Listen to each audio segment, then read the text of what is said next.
I want to switch gears a bit because you, being a political analyst, perhaps will have a thing or two to say. And you did mention to me, well, we'll have this conversation between someone going for an ODM, rally and the one going for UDA one, who is where in terms of... And the one going to Shakahola, what's the difference?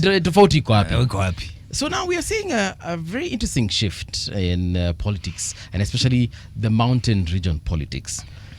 DCP now being a very prominent party as far as that region is concerned, but also Jubilee has reawoken through the leadership of former President Uhuru. Are we going to see now a shift of, do I call it support as far as that is concerned? The mountain people now divided between, do we support Jubilee or do we stick with Rigathi Gachagua through DCP? What are your predictions or what are your observations so far? Mbuvi and CT, we need to understand Kenyans. A Kenyan does not operate inside a political party. A Kenyan operates inside their ethnic being. When the people of one region are in a party of another, they are not necessarily operating in that party. They are following a leader of their group. So when you look at ODM and you see where its largest following is, it has nothing to do with ODM, the party. It has something to do with the leader of that party. In Mountain, let's us get this very clearly. Yes. UDA made inroads into the Mountain. Even when Jubilee was there and the president of Jubilee was there, they did not go with Jubilee, they went with UDA. All right. And they did not go with UDA, they went with William Ruto. As the individual. Now they are not refusing the UDA, they are refusing Ruto. And they were very clear, they said that, this man, we promised him. And sisi, no watu wa kuweka hati. Tukisema, tunakaa. So they have already met their debt. They promised him, they have given him, and he has abandoned them as far as they are concerned. Yes. So they have also said, okay, we gave you our son, now we are dealing with our son, and that is Munyoro. So they are speaking through their ethnic being and through their interests. Forget about political parties. We don't have political parties in this country. Indeed, even when you look at the Political Parties Act, which again is the kind of duplication that this Religious Act bill is trying to suggest, yes. That because we have one for political parties, we also need one. That one has also failed. In fact, if that's the example they're using, it has failed to make political parties what they are. Okay. The registrar of political parties, for example, is just a toothless dog. Barking, no bite. So back to where we are. Yes. The politics of Mount Kenya are going to be determined by interests of people of Mount Kenya and by their ethnic selves. Okay. So it's not going to be which party. So to tell me that Jubilee has come, now it's going... No. Jubilee was there, Uhuru was there, and they said no, and they went with Ruto and they went with the UDA. Right. Now, what we should be asking is, what have they learnt and what do they want to do? Obviously, the people of the Mountain want to vote as a bloc, and they're looking for that bloc. If you have not understood the people of the Mountain, ask Moi. Moi came and gave them Uhuru. Uhuru was from the Mountain in 2002. They chose Where did they vote? They chose Kibaki. So, and they were not choosing a party. They were choosing where they believed their interests were. So they will always vote for their interests and so on. Moi had, during his good times, Moi had his puppets in Central, JJ, Kamotho and others. They made noise, but did the people of the Mountain necessarily go into KANU? Because JJ was also a KANU Secretary General. So the point I'm making is that these political parties are not the place for us to measure where our interests lie and where eventually our allegiance choices and allegiances will be. One thing I've told you is that do not trust a Kenyan. A Kenyan is very rational. And Sometimes I believe he closes his eyes or she closes her eyes and acts politically and recovers after a day and asks, so what did I just do? Yeah. They are not that predictable. Speaking of Jubilee and speaking of Moi, his son, former senator for Baringo now, seem to be shaking hands with the president. And people are saying that perhaps now we're going to see a shift as far as, and he said it himself, now the president. Paul, yes. Hold it. Yes. Are we through with this discussion on Wamunyoro? Yes. I actually want to bring it back in, okay, or rather from a different angle. Okay. Because we are seeing in yesterday's paper where the president said he's currently in talks with former Baringo Senator Gideon Moi and former President Uhuru Kenyatta to see how they can move forward towards 2027. Now, of course, that means that he's trying to, and not trying, he's actually doing it to get all these support bases from the opposition onto his camp in Kenya Kwanza government so that he can solidify his win in 2027. What do you think about that? That confirms that this dynasty that he was talking about is real. Because now he's sat with the dynasty itself and he has picked the biggest dynasty from Nyanza, the Odingas. Now he has the Moi dynasty and he was in dalliance with the Kenyatta dynasty. The point being made that once you acquire power in this country, your friends are the former leaders, not necessarily the people who elected you. So the people who believe that he was coming to fight the Uhurus, to fight the Mois, must be very disappointed because he can only join these people because their interests are similar.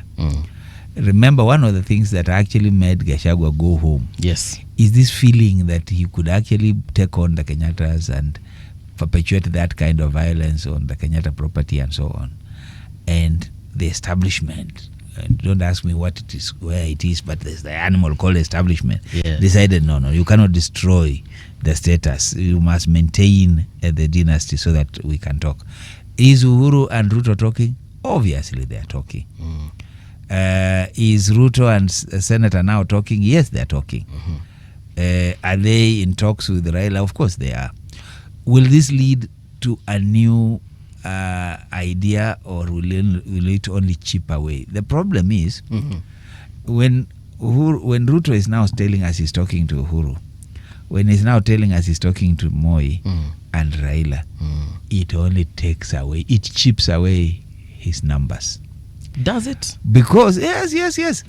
These people do not come with the holoi poloi, they come with the elitism, they come with the status, they come with the dynasty. Okay. What made the holoi poloi believe him is that he was going to be their savior. He was going to break down the dynasty.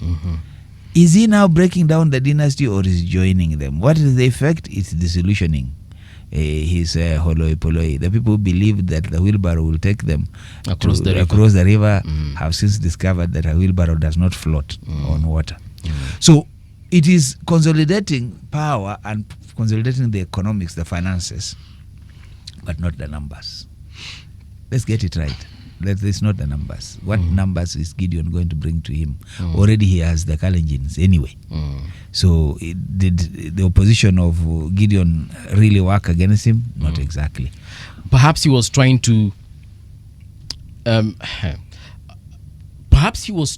scuttle the effect that was going to be experienced from the by-election in Baringo, because had Senator Gideon clinched that particular seat and become the senator, then in his own backyard it would have been seen that indeed he is losing grip. So he decided, look, and this is just me thinking out loud because I've had other people saying it. He said, look, you come here, let the UDA candidate take this particular seat, if indeed he is going to win, take this particular seat, so that I can still have this so-called power that I still hold in this region, that is the Rift Valley. Whatever the case, I think the end game is the same.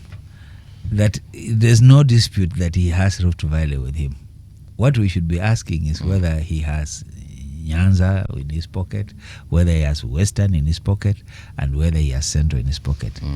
There's a by-election happening in Malava where UDA has literally put its life there.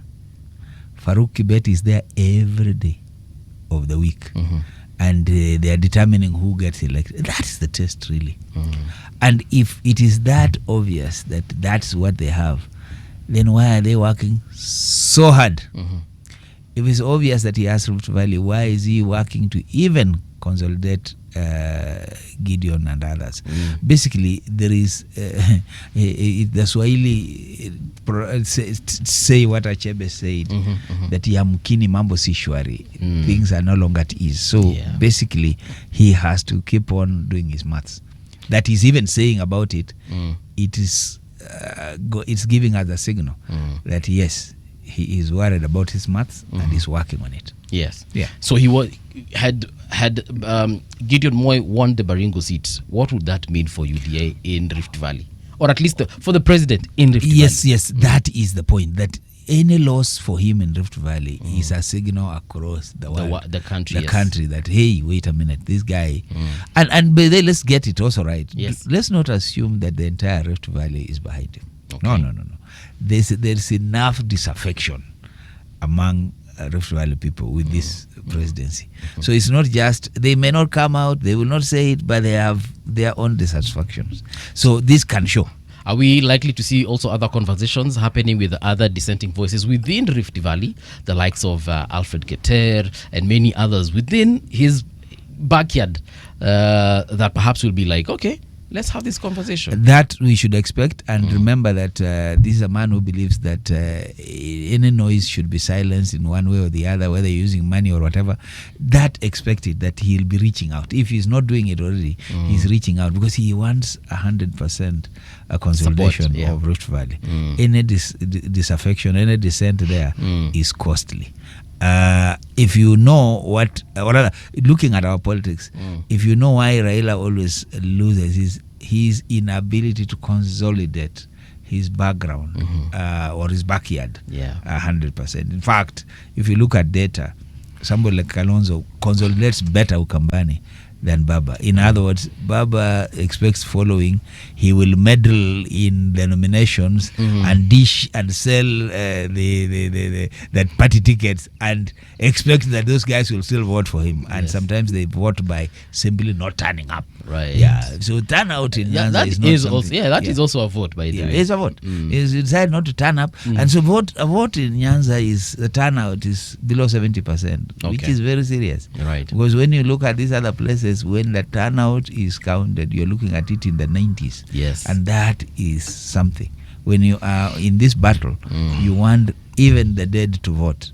What do you think he offered the former Baringo senator for him to be convinced to, because from the analysis he was actually going to be the next senator.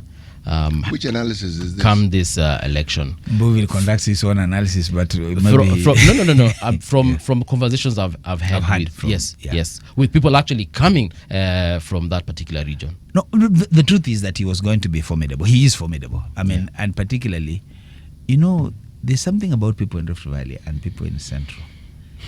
They hate unfairness. So when you treat one of them, like why are they with Gachagua? It's because they believe Gachagua was treated unfairly. Okay. Why would they agree with Gideon? They will say, look, Gideon is our person, so when you come here and you mistreat him, then you are also not respecting us. So there is a way in which these people respond that I believe even the president is trying to work on it. So yes, he was going to be a formidable candidate. Why? And by the way, there's something here that we are not saying. Yeah. For the longest time, Gideon being Daniel Moi's favorite son, actually shielded the president from accessing the retired president. You know that. Any attempts that came were thwarted up to the point he died. But you see now, there is something that and of course that was costly for him also in Rift Valley.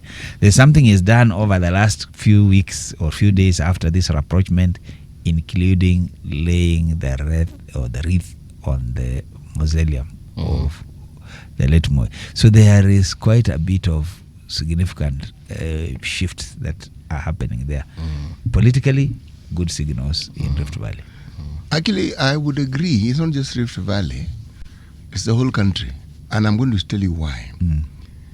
there are certain things that when they are done, certain activities when they are conducted, one gets the impression that they're intended to signal something.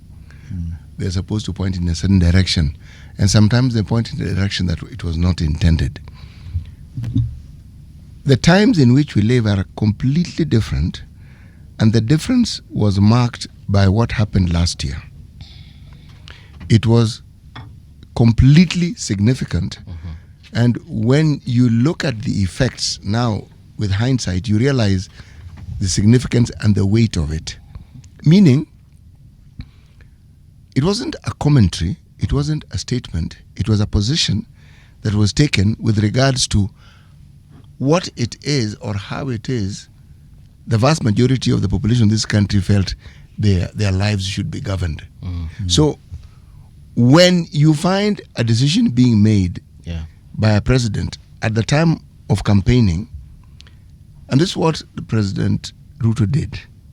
President Ruto actually moved us away from the classical and the traditional ways of politics that focused on tribe, meaning people who speak the same language as you. And the shift, he created a new tribe called Gen Z. Now that tribe actually exists. Now, everything that has happened, everything that you've discussed up to now, tells me that if the Gen Z were trying to fall asleep, they've been woken up again. And what they've been told, you are on your own. I am not with you. Because the very thing that led this group to elect him was he said, this is where your problem is. He has gone and embraced their problem, which he very clearly told them was a problem. And there is a constant move to embrace them. So I'm telling you, this country is being done a very big favor. It was done a favor in 2022, it's being done a favor now. And this president has enabled us to understand things that people may have argued back and forth about. But now with great clarity, those who fall into the category of individuals you refer to as dynasties will always gang up together against the rest of us. It's not complicated. And yet they rely on us to give them the numbers to be able to get the political power that they have. So when such clarity is presented to you, should you then not employ a little clarity of thought and ask, when someone is so clear in telling you exactly where they place you, what do you think you should do with that information? Should you ignore it? Or should you thank them and tell them, thank you very much for letting me understand? That statement that we like saying in Kenya, tukutane kwa debe. Now you say, okay, thank you very much. Wacha tukutane kwa debe. Because in all honesty, every successive government and the leaders who have been there, the one thing that they have done consistently is entrenched the status quo. We have seen changes here and there, but the status quo is what they have succeeded in entrenching. If there was a dynastic composition of people in power, what this government has done is created another dynastic composition, which has now joined with the existing dynastic compositions. So the citizens have been informed. So they now they know. So our cult continues. Either we believe in dynasty or we still believe in lying. So our cultism continues in the political space. Now what City is saying is that, are we going to see lessons from it? Obviously, this 2027 is going to look like a modern 2002. When people will begin to coalesce, and they are coalescing with the numbers, because the numbers are not with the dynasty, the numbers are against, they are away from the dynasty. The majority of people feel disenchanted with the direction of this country. They are younger, they are youthful and aggressive. You mentioned something, Prof, at the beginning of the conversation, that we are still tribal. So what does that mean for that young voter, or the youth vote rather, that has been singing for the longest that they're tribeless, partyless, leaderless? Does it honestly mean, because you're not the first person to mention this, actually I think every single analyst, politician who sat here, they've actually said it, that at the end of the day, hiyo ilikuanga tu ni maneno kwa karatasi. 2027, I'm still going to vote as a Kamba, Luo, Kikuyu, Kalenjin, whatever. Let's get it right that we are talking about regions, and we are talking about blocks of people, and we are talking about youth bulge, and we are talking about Gen Zs and so on. So if you want to segment it by saying that there will be votes that will be delivered because this block or this region says this is where we are going. Okay? And it will matter less who is in that area and who is not. Remember, when it came to 2022, when the people decided that they were going yellow, it was difficult for any other color to convince them anywhere in any other way. This time round, once they decide where they want to go, it will be that way. But there's a category of people that are going to say, we want to vote against X. And those people are going to say, we have been lied to, we have been killed, we have been betrayed, and that is going to be a massive vote. Now it will go whichever way the wind is going in terms of the opposition politics and so on. Certainly, they will not be pro-establishment. Are you saying that is the young people? Those are the young people, rather. Young people in Nairobi are going to vote the way their mind is sending them. I don't think that young people in Western are going to vote like young people in Nairobi. I don't think that young people in Mount Kenya, Kilifi are going. They will vote around their issues and around their regions. So there is a bulge, yes. There's a growing urban population, yes. But the issues, they are not homogeneous. That the young person in Nairobi isn't thinking the same way as a young person in Mombasa, or the same way as a young person in Nakuru and so on. Yet there is disaffection among them, unemployment, lack of opportunities, some sense of despair and so on. That will lead them to something. I want to say on this radio show that we will see in 2027 very interesting people elected. There will be nobody. There will be people we don't know, but they will have come because of a force of numbers they'll have mobilized. So unlike the people that we know, the older people, the ones that make noise and tell us. Remember, there was a young man who was elected somewhere in Meru who was walking on foot and just pushing a wheelbarrow.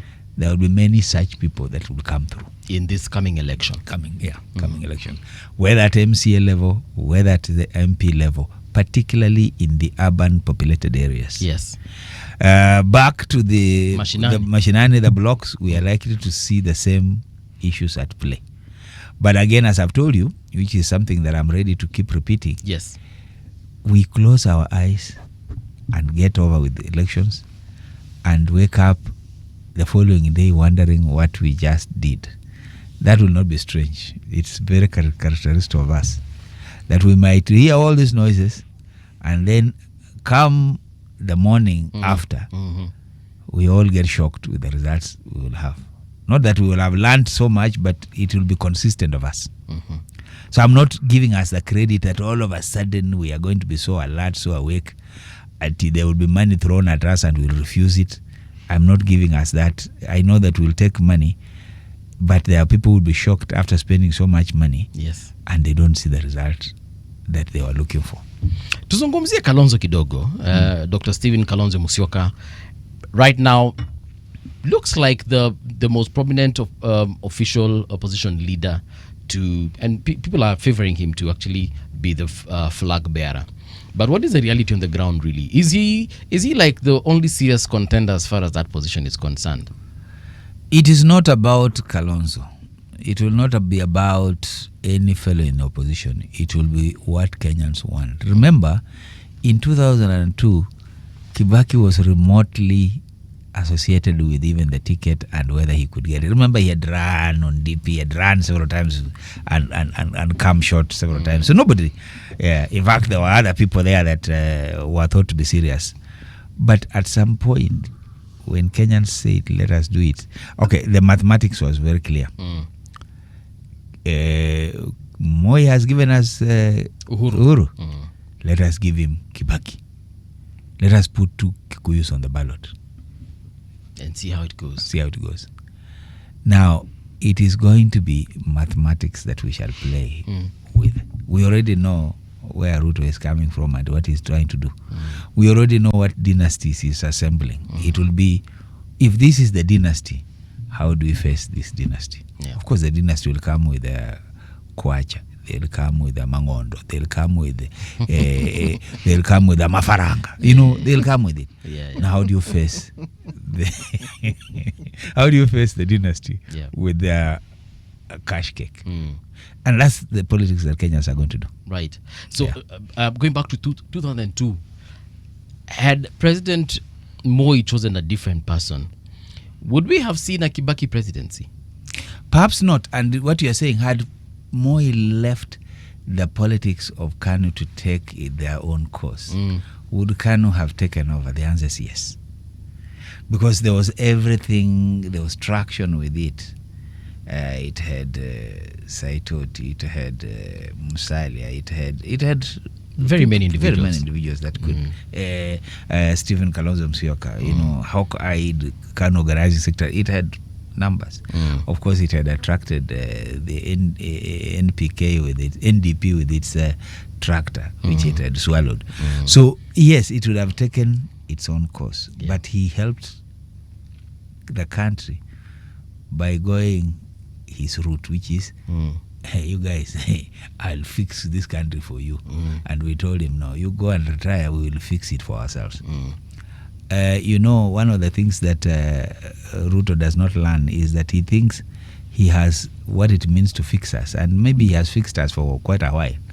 But our time is coming to fix him. So he had better know that Kenyans are also looking for their chance. Yeah. And they might just get it in 2027. Right. Yeah. You've rightly said that had President Moi probably let the internal mechanisms work themselves out, perhaps we would never have seen a Kibaki presidency. And we also see President Kibaki, when he was leaving office, he never really endorsed a single individual. He did. Did he now? He did. Who did he his endorse? style was not Moi's style. Ali endorsed nani? Uhuru. Actually, he did. And let's get this right.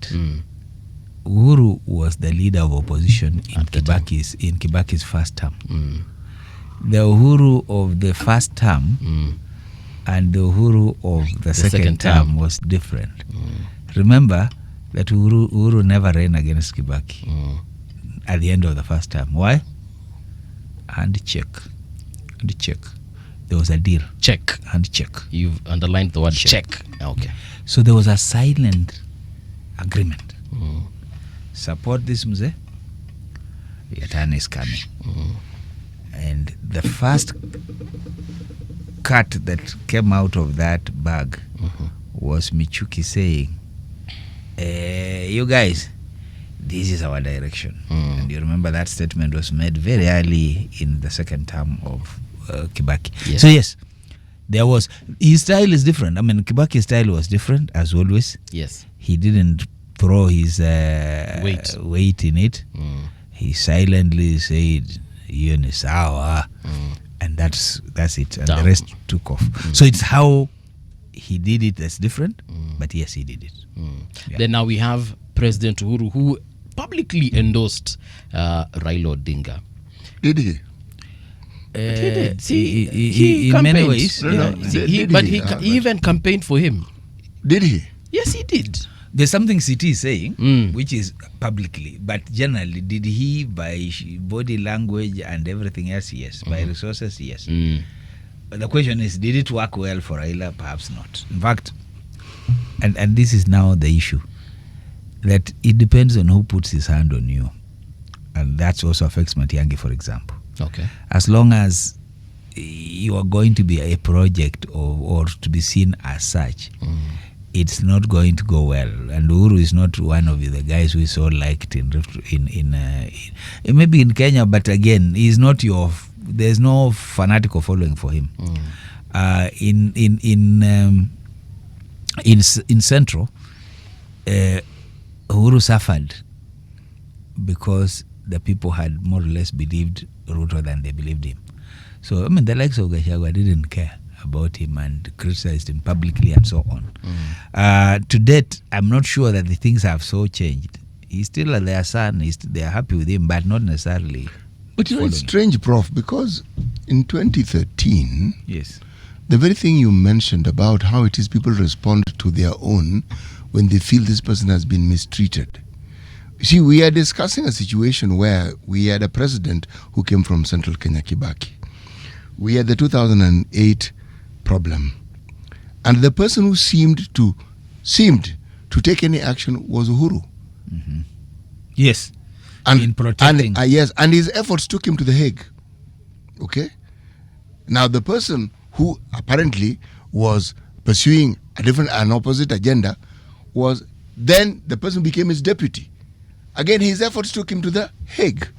Okay? They both ended up at The Hague. So, come the election time, the thing that nobody anticipated, or if you're looking at the legality of it, said these two fellows are inductees. It was not they were being said. No, they were inductees. They had been told, come and answer. Okay? But we said, Apana, we are electing these fellows. Uhuru's backyard, all the names, I learned words that I didn't know existed. He was called all manner of things and all positive about the sort of leadership he was supposed to provide. I find it interesting that 5 years later, things had changed dramatically. But there's a pattern. I look at Kibaki's presidency, the man who got votes that nobody else has ever gotten in a president, they were overwhelming.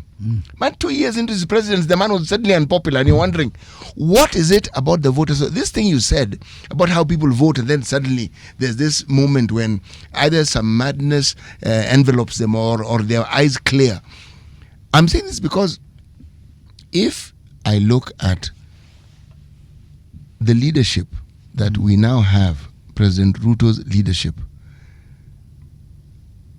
there's a lot of disquiet in his backyard. It's not all smooth sailing. But this man was fanatically popular. Fanatically popular. And that seems to have gone down. And the problem with that, it also indicates that people may not vote for you. See? Now, the person who seems to have maintained for the longest time that fanatic following is the ODM leader. And then this handshake seems to have now shaken that particular fanatism of the following. So when I say that we are in interesting times and that there is a clear shift in the way we think politically, it is arising from these things. Because I cannot understand how it is when I look at, say, the BBI and what it is that was proposed in it. Uhuru foresaw the need for the people of his region to always have a say. And a parliamentary system seemed to have been a good way, because one of the things they were going to do, if I remember correctly, was increase the number of constituencies. Yes. So once you do that, because of the numbers, automatically that's a group you cannot ignore. And then the very people who this might benefit should, and you're thinking, do they know what they've just done? I'm lending credence to what you're saying. So there's a certain irrationality that we have towards politics. That's when our witchcraft comes in, if you believe in it. So it's like somebody blows juju in a certain direction, and then, yes, and people lose their minds, and it's only after they've acted on it that they suddenly realize what they have done. Now, bring that to the time that we are in now. It looks like the people who are in leadership are the ones who have had this blown in that direction, because they seem to be taking the very actions that will actually act against them come an election. Yeah. The beauty of what you're saying is that where is the impetus and where is movement and shifts going to come from? The shift is coming from the mountain. The mountain votes to the last person. The passion to vote is so high that the turnout is certainly assured. So what you can work on, if you are in President Ruto's shoes, is voter suppression. Voter? Suppression. Okay. And that is not out of equation in terms of political strategy. In Rift Valley and Nyanza, certainly voter turnout is going to be low, because the passion is not there, the interest is not there.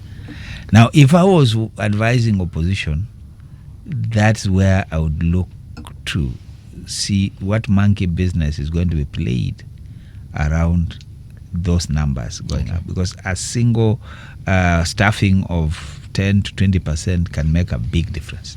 So one has to look in that direction. In Nairobi, it's going to be difficult for them. So they have to, if the incumbency will find it difficult. You see, Nairobi has a way in which you touch this, it grows that way. So they'll be looking to the outskirts to see what to do, and the likes of Coast and so on.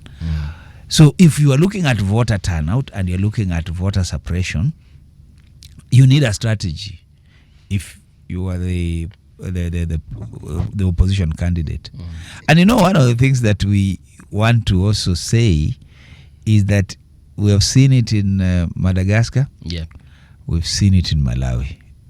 People don't think that it can happen here, but it can also happen here. It's a question of how people are organized and how people are particularly driven to what is critical. Prof, there's a question here from Yes. a viewer. This is Nyaboke asking, ask if the mountain is divided. Rigiji said that when Kikuyus come together, it's tribal, but Kales come together, it's a unity. Is the mountain divided? The mountain is not divided. Do not be cheated. The mountain is solid. In fact, over 80% of the mountain knows what it wants. Yeah.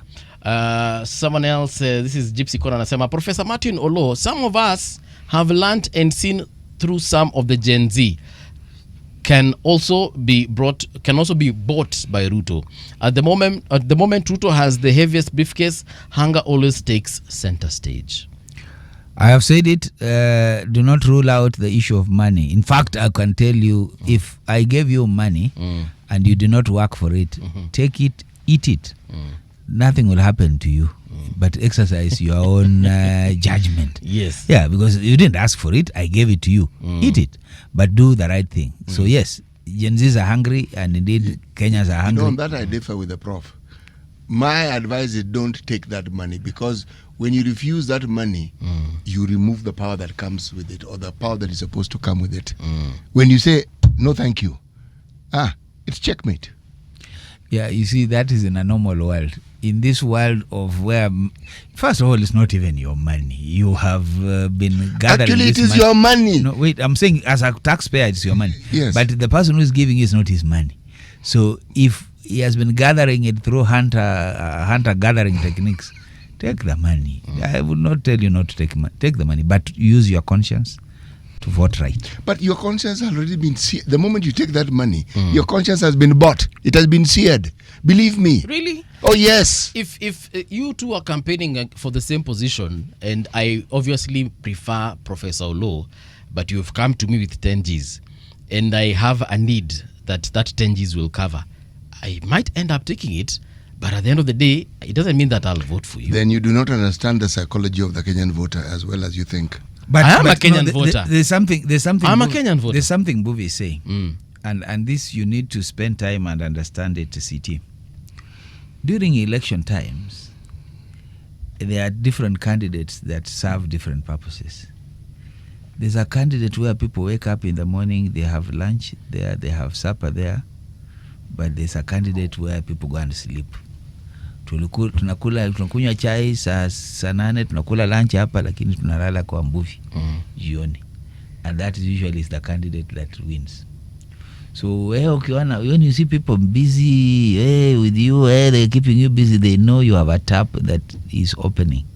Once you have opened that tap, they eat, they go and laugh at you in the evening with the other one who is their popular candidate, who of course he also has his own tokens to give, but he knows that let's destroy that guy. So let's keep CT busy, let's keep CT's money flowing, but the votes go elsewhere. Now if you want to get that sense, you check even Ukambani, for example. Money works, but votes still go one way. And that's a very important development. In fact, Paul here has been at great pains to keep asserting that one Mr. Kalonzo Musyoka is the popular opposition leader. And I wonder where he gets his data from. He is a an opposition leader, without doubt, but most popular. How exactly? You see, my Paul is Yes. talking from a position. Okay, let's get it. This time round, people are looking for consistency. They are also looking for somebody who can mobilize nationally. The advantage that Kalonzo has is been around this space, has been tried, tested here, and the people know his weaknesses, just like people knew Kibaki's weaknesses. But when people decided to trust Kibaki, it wasn't because he was the greatest among the candidates, no. Perhaps he was the most amiable person. Is Kalonzo amiable? Is he somebody that can be vengeful and so on? Those things will come into play. But then the question is, who is more or who is less of this and that? So that will come. Is he having a chance? Oh, definitely he does. He does. He's projected himself. He has supported Baba more than twice. Supported Kibaki before. So generally, there are people who think he has also contributed, he sacrificed. No doubt about it. Is he likely to be the candidate that people say settle on? No, who knows? A day in politics is very long. Does he have a chance? Yes, he has a chance. Does everybody in opposition have a chance? Yes, except Wamunyoro. Wamunyoro will be a king leader, or a kingmaker, but not a king. And if he makes a mistake, that will be his downfall. Yeah. So he can only lead people. Why are you saying that he cannot be the king? Wamunyoro in this equation is Moses. He can only take you to the promised land but not enter it. Yeah. There's a Joshua that will do that in this conversation, both in terms of his status, in terms of the impeachment and so on. So he can only take. He cannot try to. There's only so far he can reach. Yeah. But the point is that let's also agree, there are also other things that are in equation. You've seen that even the people from the mountain are not now very keen to occupy, but they're very keen to control who occupies. And that's a very important point that they are going to give. They're of course going to do a deal. Yeah. So if it's CT, do a deal with CT and tell CT, it's not about you. We are going to lay the financial muscle here. You just do the politics. We'll sort out other things. But now wouldn't that make the next person if they do support someone, of which it's likely they will, would that person then become a puppet? You see, there is, and this is important for us to know. Kenyans have learned enough. Remember the MOU between Raila and Kibaki? Remember the deal between Uhuru and Ruto? Kenyans have learned enough. So every stage we are going to, Kenyans are going to. If we do a deal with CT, we will make sure that we hold him to certain things. So we are tightening these demands as we go along. Yes, but does that stop me from being rogue? No. Yeah. But what do we do if you become rogue? We deal with you, and we have learned. Ask UDA what it is feeling in Central. They are people. You get your returns while still here. That you betray us, we show you. Malipo ni hapa duniani. Yeah. Thank you so much, Professor. This is where we come to a close as far as this conversation is concerned. Please find time and come again. Wow, my friend. Instead, my friend, okay, Where guys have, for me now, you guys have eaten my day. But right. Whatever you've done, I think it's been great. Yes. And thank you for having me. It was good connecting with CT here. Right. We have other things we deal with him sometimes, but not always. And it's nice to meet you as well, Paul. Nice to meet you, Professor. Asante.